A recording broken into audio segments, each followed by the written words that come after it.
Queridos amigos, sean todos bienvenidos a Mirada Semanal, el podcast de actualidad de Latinoamérica 21.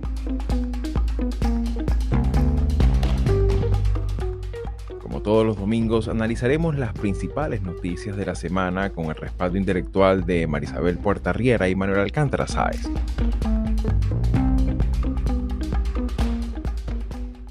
Tras el reciente fallecimiento del Papa Francisco, el primer sumo pontífice nacido en América Latina, en Mirada Semanal decidimos hacer un programa monográfico para analizar su liderazgo eclesiástico, pero también como figura política. 12 años de un intenso pontificado, signado por grandes desafíos globales y profundos cambios que vive la sociedad de nuestro tiempo. Su estilo de conducir la Iglesia Católica durante una época de grandes cuestionamientos a las instituciones tradicionales y su permanente procura por expandir la feligresía a nivel mundial será parte de su legado. Para examinar también el rol político del Papa Francisco I, contamos con la participación de Claire Nevache, politóloga e investigadora del Centro Internacional de Estudios Políticos y Sociales de Panamá, miembro del Sistema Nacional de Investigación y de la Red de Politólogas, experta en relaciones entre religión y política. Con su respaldo analítico abordaremos los rasgos de este legado político del Papa Francisco. Soy Xavier Rodríguez Franco, les hablo desde Sunrise, Florida, y hoy es domingo 27 de abril de 2025.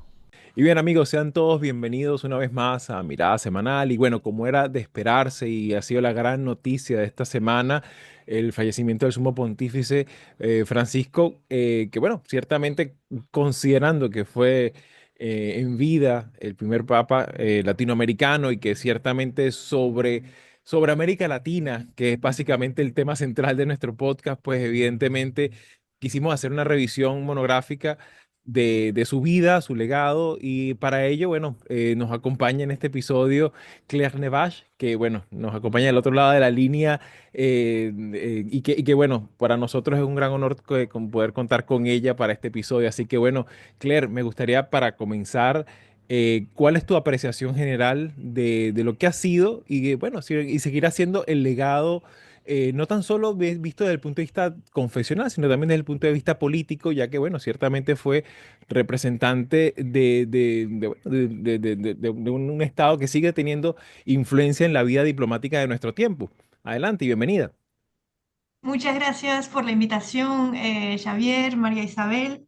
Miren, yo creo que efectivamente es un gran momento para hacer un balance de lo que fueron esos 12 años de papado del Papa Francisco.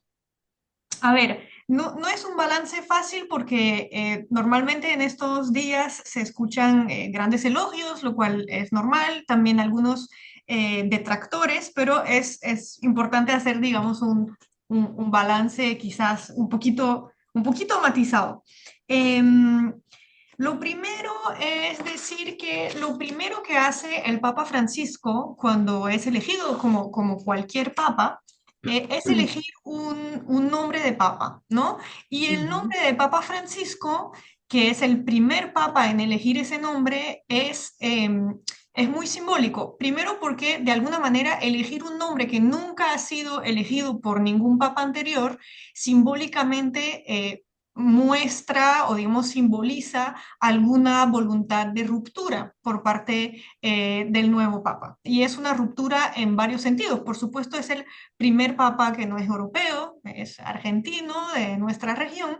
eh, pero además, ese nombre de Francisco es en honor a San Francisco de Asís, que era el santo de los pobres y de las aves.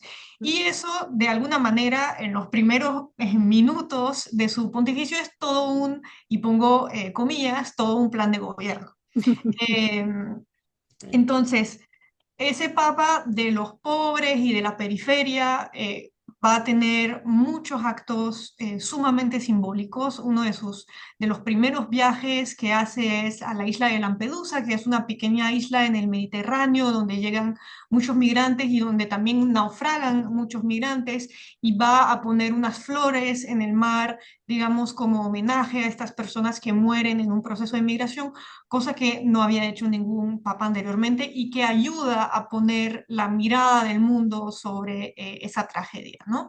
Y durante todo su papado es cierto que no va a parar digamos, posicionarse a favor de esas poblaciones, digamos, más marginadas, más pobres, migrantes, etcétera, Y etcétera. cabe destacar aquí el detalle que, bueno, ciertamente hablamos que, a ver, no es un jefe de Estado o un político de un país normal, un país convencional. Hay digamos, la esencia confesional es fundamental valga decir, de una entidad política que tiene presencia diplomática incluso tiene más embajadas que los Estados Unidos, o sea, tiene presencia en el mundo entero y ciertamente el elemento simbólico juega un papel central en la forma de hacer política de alguna manera, ¿no? Y en ese sentido creo que ese aspecto no es un detalle menor, ¿no? Así es un jefe de Estado de un Estado muy pequeño y como bien dices, no es un Estado del todo normal, pero también es el jefe espiritual de 1.400, más de 1.400 millones de católicos. Y de alguna manera, y eso quizás podremos llegar a eso en un momento, de alguna manera el Papa Francisco fue también una especie de guía política y espiritual más allá del catolicismo, quizás incluso más importante fuera del catolicismo que dentro del catolicismo. Y eso también es un punto bastante interesante que subrayar. Quizás la otra parte de ese homenaje a San Francisco de Asís, que era el santo de los pobres y las aves, es todo el tema medioambiental, ¿no?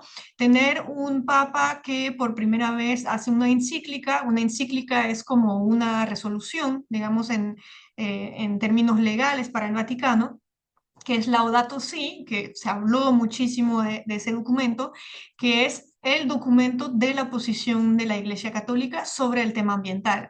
Y eso también ayuda a poner en la palestra pública y, digamos, en la opinión pública a nivel mundial la importancia del medio ambiente para esa corriente religiosa y eso pues también es fundamental y es una ruptura. Antes no había habido mayor posicionamiento de la Iglesia sobre estos temas y eso probablemente no lo podemos desvincular del hecho de que el Papa venía de América Latina, donde es una cuestión muy importante. Todas las muestras, las encuestas de opinión pública muestran que la opinión pública latinoamericana es particularmente sensible al tema ambiental. Y también se posicionó durante su papado sobre temas como la Franja de Gaza, estuvo en contacto de forma permanente con la Iglesia Católica en Gaza. Hay que recordar que hay una minoría católica en la Franja de Gaza y también sobre todo los conflictos armados, ¿no? Em, Quizás una de las cosas donde hubo más eh, matices, si se quiere, en su gestión fueron, y también un trabajo muy fuerte de ecumenismo, y eso es algo que se necesita, ¿no? El diálogo interreligioso es algo fundamental, sobre todo en ese tema de conflictos. Quizás, digamos, uno de los matices que ha habido y tiene que ver con esa tradición católica del pacifismo absoluto y también tiene que ver de alguna manera con la tradición latinoamericana antiestadounidense o que desconfía de Estados Unidos, tuvo una posición un poco ambigua sobre el conflicto en Ucrania que desestabilizó a algunos, ¿no? Donde sentía que estaba tratando de la misma manera al país agresor y al país agredido, diciendo, bueno, pónganse en torno a la mesa y conversen y encontremos la solución para la paz. Y de alguna manera algunas personas habrían preferido que tuviera una postura más firme Claro. sobre Rusia, ¿no? Algunos otros temas donde hay personas que sienten que habría podido ir un poco más allá es el tema de los abusos sexuales dentro de la iglesia y es el tema digamos, no quiero decir el matrimonio homosexual, no se trata exactamente de eso, pero en general, ¿cuál es la postura de la Iglesia Católica sobre el tema LGBT? Claro. Y yo creo que ahí hay que, digamos, tener expectativas razonables. Y dentro de esas expectativas razonables, tomar en cuenta que la Iglesia Católica es, como dije, son 1.406 millones de creyentes en todos los continentes, con con corrientes bastante distintas entre los más liberales y los más conservadores. Y uno de los grandes retos que tenía Francisco era lograr reformar de alguna manera la Iglesia Católica para que estuviera más alineada con los valores modernos y con la sociedad tal como está hoy en día, Claro. eh, sin que se rompiera la Iglesia Católica. Claro, que es ahí donde está el gran desafío, ¿no? Que ciertamente, incluso hasta lo hemos hablado en este programa en muchas ocasiones cuando examinamos campañas electorales, cuando evaluamos los nuevos liderazgos o precisamente la necesidad de actores tradicionales como los partidos políticos a incorporarse a las nuevas dinámicas, a los nuevos petitorios de la sociedad. Y en cierta manera el Papa Francisco fue como ese Papa también de su tiempo, ¿no? Hijo de sus circunstancias que le tocó vivir un siglo XXI inmerso también en una época de cambios en muchos aspectos, desde el aspecto más ideológico hasta los aspectos ya de carácter ya más individual, ¿no? Y en ese sentido, Marisabel, me gustaría incorporar también tu apreciación, porque bueno, siempre hemos evaluado este tema también que tiene que ver el papel que juega la Iglesia Católica, la política exterior de la Iglesia Católica, también en los conflictos de la región latinoamericana. Y eso creo que es algo lo que a nosotros nos ha llegado muy de cerca, ¿no? Sobre todo sus posicionamientos, sobre todo considerando que lamentablemente en las grandes dictaduras ya consolidadas de la región, como Cuba, Nicaragua y Venezuela, hay todavía una sensación de déficit, ¿no? De que, bueno, que falló un poco, faltó un poquito más de incidencia a efectos de intermediar, a pesar de que, bueno, ciertamente los nuncios apostólicos siempre han jugado un papel, sobre todo en el caso de Venezuela, ha sido fundamental también de resguardo a la ferocidad con la que muchas veces actúan estas dictaduras sobre la disidencia. Pero particularmente me gustaría tu pregunta también, Marisabel, porque bueno, el Papa Francisco no, para bien o para mal también con sus luces y sus sombras, pues estuvo presente en esta dinámica. Cómo lo miras tú también? Bueno, primero, muy contenta de tener a Claire con nosotros, compañera de la red de politólogas, además. Aquí estamos hablando de los temas que nos interesan y yo creo que hablar del Papa es un tema político que a Latinoamérica le interesa, justamente por el rol que tiene el Vaticano en materia de diplomacia, ¿no? Que ah, es uno de los roles que pareciera que la mayoría de la gente ignora, ¿no?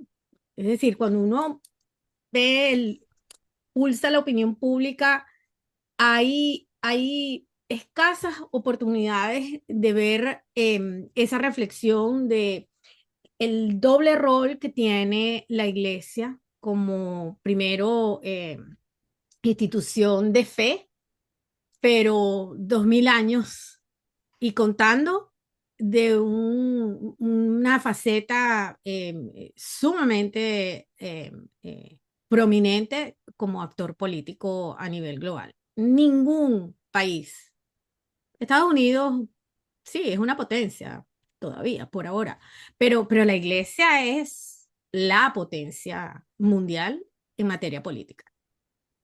No tiene nada que ver con economía, no tiene nada que ver con geopolítica, tiene que ver con la Con poderío militar, ¿no? Por lo menos. exacto, tiene que ver con la influencia que ejerce sobre la gente que no es necesariamente espiritual, porque lo estamos viendo. Mucha gente que son ateos, agnósticos o no son católicos, están conmovidos por el fallecimiento del Papa Francisco. Y además hay que entender que su papado fue un papado diferente. Lo que dice Claire es cierto, hay que entender cómo es un jesuita siendo papa, así como fue Francisco. No podemos desligar su formación clerical como sacerdote.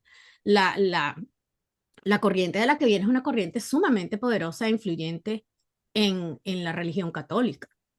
Y Francisco tuvo la visión, primero de entender que no podía ser un cambio radical. Era toda la resistencia y la oposición que tuvo no estuvo solamente en la curia romana, la tuvo en la propia feligresía.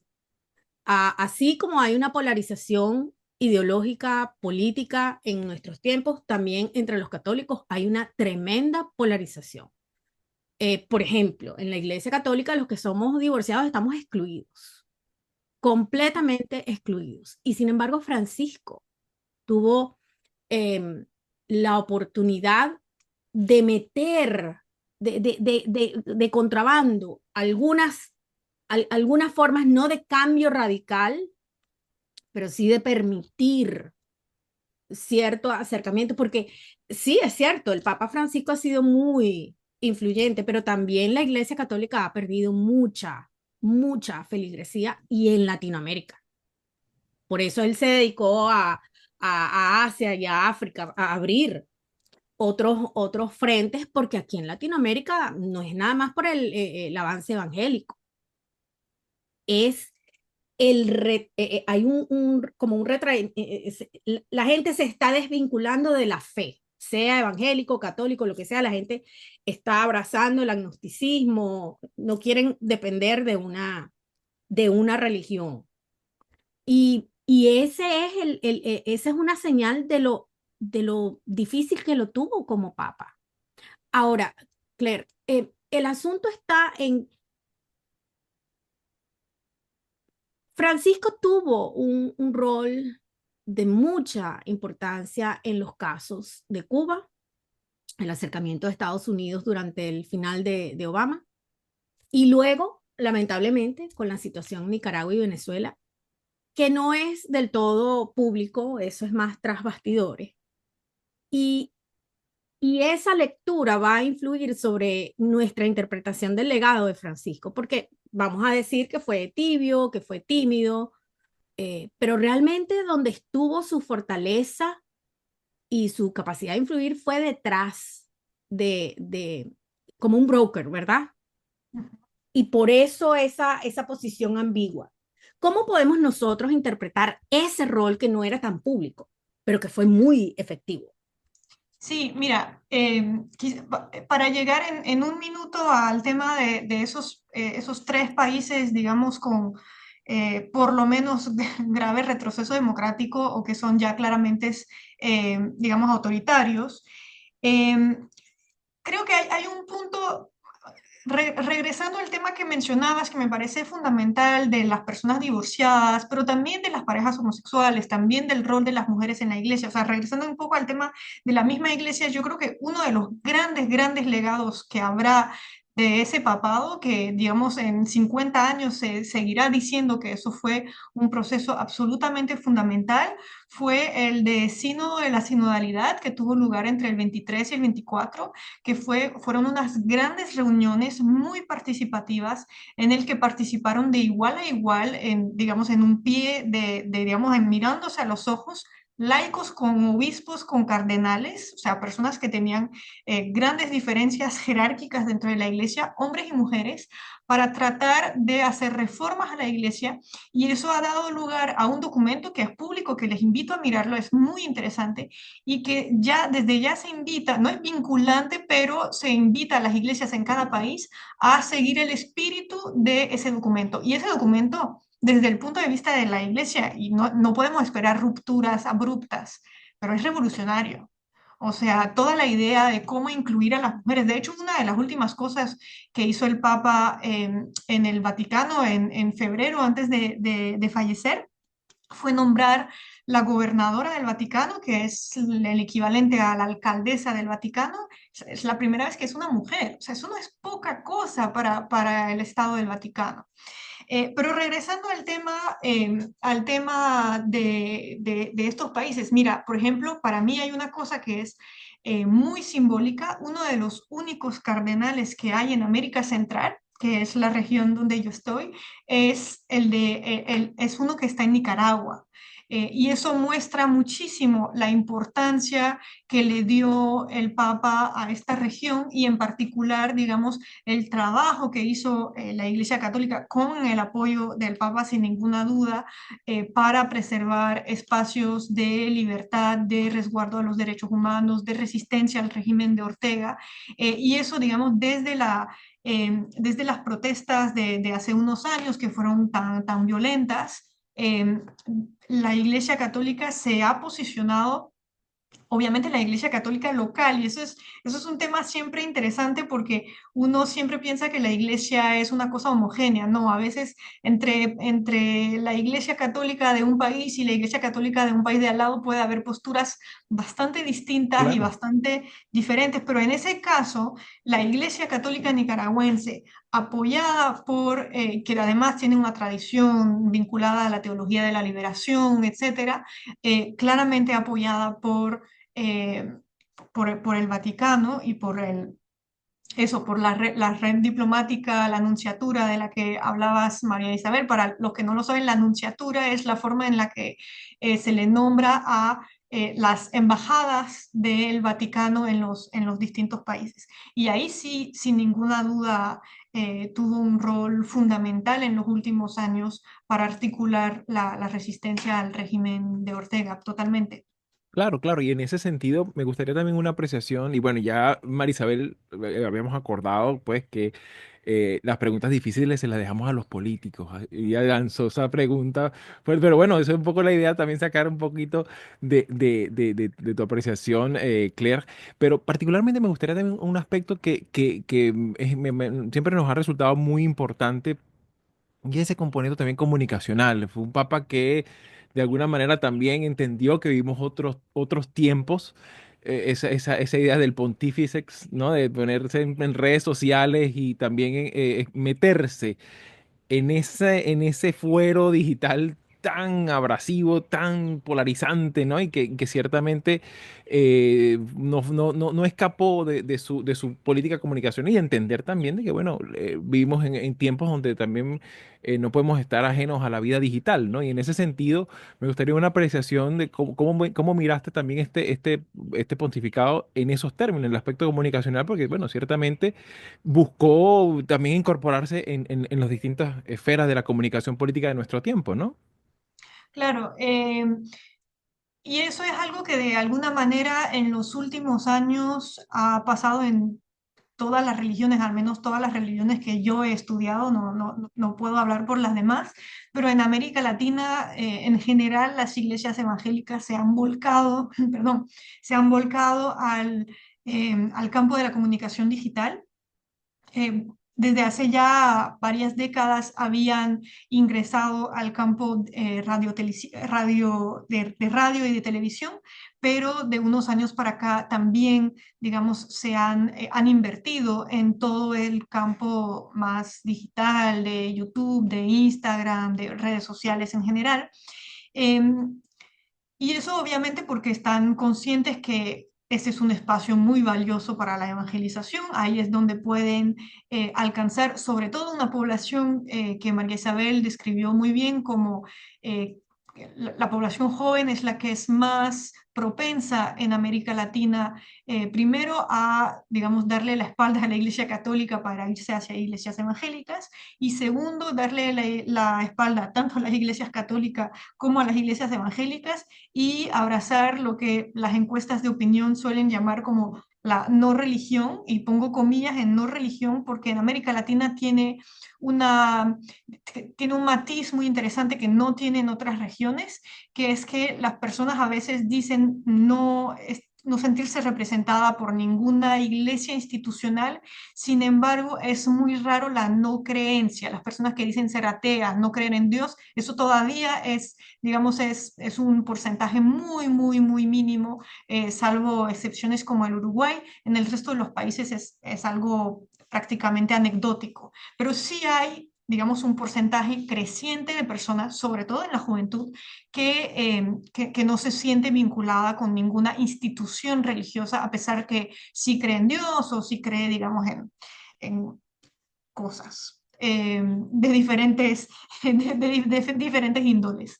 Eh, Al menos tiene creencias espirituales. Claro, y sobre todo Entonces, considerando nuestra región, que bueno, sigue siendo también, a pesar de los años, pues sigue siendo aquel crisol de los tiempos también de la presencia hispánica, pues que convive todo ese sincretismo religioso, ¿no? También. sigue habiendo muchísimo sincretismo religioso y además han ingresado, digamos, nuevas nuevas corrientes religiosas, un poco New Age, relacionadas con temas de energía, ese tipo de cosas, ¿no? Por ejemplo, es muy común en América Latina el tema de tirar las cartas, el tema de las piedras, el tema de creer en las energías, en el mal de ojo. Todo eso es muy común, sobre todo, digamos, en la región vinculada con el Caribe.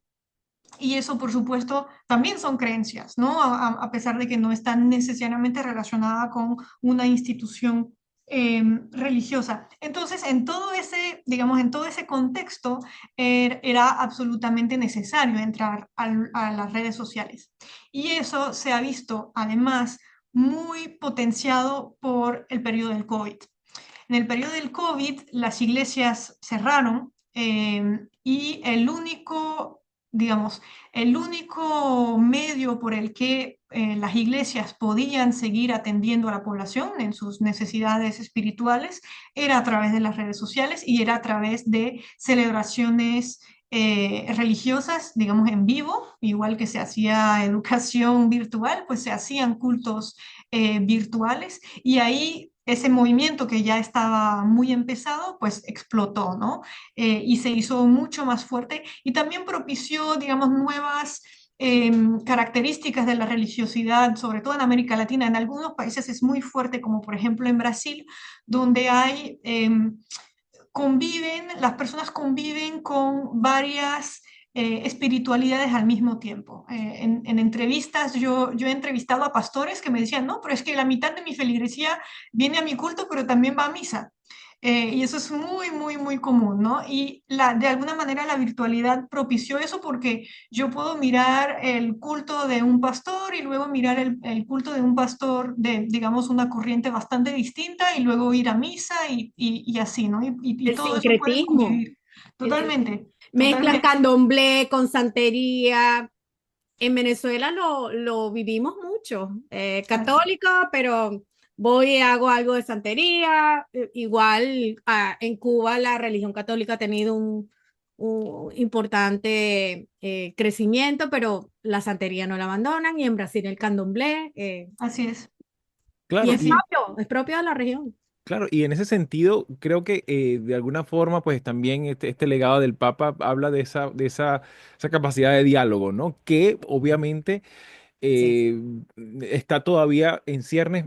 Bueno, estamos al momento que grabamos este programa, pues está en buena parte del Colegio Cardenalicio en procesión a Roma para este tema del cónclave. Obviamente no podemos hablar de estas tendencias, quién podría ser elegible o no, porque evidentemente no es un país normal, ¿no? Donde hay encuestas y donde evaluamos, ¿sabes? ¿Cuáles son los partidos, ¿no? ¿Cuáles son la oferta electoral? No es la típica Las, elección, ¿no?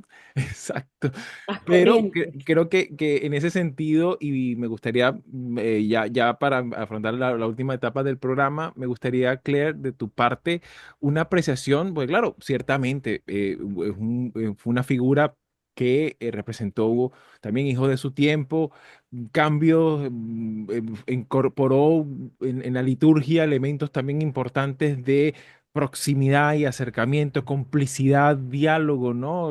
Hacer cercanía, inclusión. Sin embargo, también sin haber tenido, sin que podamos decir que fue un papado revolucionario que refundó la Iglesia Católica, ¿no? Pero sí, y ahí esto va un poco la pregunta, ¿crees tú que de cara a lo próximo, no sabemos quién va a ser electo, pero tú crees que pudiera esto revertir o suscitar el retorno de un nuevo periodo que quizás sea la antítesis de de este legado que hemos descrito con el Papa Francisco en lo próximo? mira, hay varias cosas en las reglas electorales, y ahí como politóloga creo que eso vale la pena rescatarlo. Hay varias cosas en las reglas electorales del cónclave que protegen de alguna manera el Vaticano de opciones muy extremas. ¿Por qué? Porque el Papa se elige con 2/3 de los votos. Y para obtener 2/3 de los votos es muy difícil que sea una opción o extremadamente conservadora, digamos, con un nivel de ortodoxia así no visto, o un papa, digamos, absolutamente liberal y favorable, por ejemplo, a la apertura sobre el matrimonio igualitario, el hecho de que los sacerdotes se puedan casar, el sacerdocio de mujeres, como los hay algunos, no es que no los haya, pero para poder reunir 2/3 de los votos sería muy complicado. Entonces, eso de alguna manera siempre tiende a favorecer opciones más moderadas, más de centro, si se quiere. Sí. Y eventualmente, si no se consigue papa, que es difícil que no suceda, si no sucede, si no consiguen papa, creo que en los primeros 13 días del cónclave, finalmente puede ser una mayoría simple, pero es muy difícil que pase eso porque eso lo buscan evitar los Claro. cardenales, porque da una imagen de una iglesia muy dividida, muy, digamos, con posturas irreconciliables, y eso pues no es deseable en ninguna institución, ¿no? Entonces lo que buscan hacer es elegir lo más pronto posible, y necesariamente para tener 2/3 de los votos tiene que ser algo bastante, lo más consensual posible, digamos. Y lo que decías de que no hay candidatos, de hecho muchas personas no lo saben, pero en teoría, y digo en teoría porque en la práctica hace muchos siglos que no sucede así, pero en teoría cualquier varón bautizado en el rito católico puede ser elegido papa. Obviamente, así que no sé, Javier, si es tu caso, pero te podrían Claire, elegir. una pregunta. ¿Sabes que dicen que hay una especie de presión sobre los cardenales para que elijan a alguien un poco más conservador, pero también está el hecho de que la mayoría de los cardenales ahorita fueron nombrados por el Papa? ¿Cómo ves eso? Mira, han pasado varias cosas. Una es que efectivamente el Papa ha nombrado la mayoría de los cardenales. eh, y eso no significa que necesariamente haya elegido únicamente cardenales, digamos, afín a su postura. Normalmente los papas tratan de ser Balanceado. relativamente, pues, balanceados, ¿no? De incluir a las personas de las distintas alas de la iglesia, de ser, pongo comillas porque el Vaticano no es un estado democrático, pero de ser un poco democrático. Em, pero dicho eso, hay otra cosa que ha hecho Francisco, que es quizás igual de importante, ha sido diversificar muchísimo la composición geográfica del Colegio de Cardenales. Entonces, es la primera vez que vamos a tener un colegio de cardenales que no es mayoritariamente compuesto por europeos, Ujú, sino que hay una composición, digamos, que representa de forma mucho más fidedigna la realidad digamos, del catolicismo en el mundo, con una presencia importante de América Latina, de África, de Asia, y en cada uno, a veces hay como algunas ideas de que tal región es muy conservadora, tal otra es mucho más progresista. Hay muchos matices ahí, por ejemplo, digamos, el estereotipo es que los cardenales africanos suelen ser muy conservadores. ujú, Hasta cierto punto puede ser cierto sobre ciertos temas, como por ejemplo el tema LGBT, pero ujú. pueden ser muy progresistas sobre otros temas, como por ejemplo simplificar la liturgia, ser más cercanos a la población, etcétera, etcétera. Entonces, todo eso tiene muchos matices, ¿no? Igual yo creo que hay que ser muy prudente. Hay un dicho en el Vaticano que es, entran papa y salen cardenales. Es decir, los más nombrados, los más sonados, los que los medios de comunicación hacen conjeturas, suelen no salir papa. Eso es muy, muy común, que el papa sea, digamos, un poco una sorpresa o alguien no esperado, precisamente por eso, ¿no? Porque necesitan reunir 2/3 de los votantes, y eso obliga a veces a tener figuras menos marcadas mediáticamente e ideológicamente que los más conocidos, que son, pues, digamos, a veces un poco opciones extremas, por decirlo de alguna manera. Claro, claro, y es como una suerte de ejercicio también vaticano de contención a los extremos, ¿no? De mantener ahí Así es. en ese sentido de convivencia que, bueno, que forma parte también de su prédica, ¿no? Sobre todo en el plano de los hechos. Así que bueno, Claire, se nos ha echado un poquito el tiempo encima. Muchísimas gracias por compartir con nosotros tu sabiduría y tu conocimiento sobre esta materia. Y bueno, por supuesto, vamos a estar muy atentos a lo que resulte si hay fumata blanca en lo próximo. Por supuesto, estaremos encantados de contar con tus apreciaciones y bueno, para examinar un poco el resultado, ¿no? Y un poco también las implicaciones de lo que esto pudiera significar para la política y la geopolítica de nuestro tiempo. Así que bueno, muchísimas gracias por tu tiempo y esta es tu casa. Muchas gracias a ustedes por la Gracias, invitación. Claire. Si llegaste hasta aquí y te interesan estos temas, puedes ayudarnos a seguir haciendo estos vídeos dándole like, compartiendo, comentando y suscribiéndote al canal de YouTube de Latinoamérica 21. Puedes acceder también a todos nuestros episodios entrando en nuestra página web latinoamerica21.com/podcast y en las principales plataformas de audio. Subimos videos nuevos todas las semanas, así que nos veremos en Mirada Semanal muy pronto.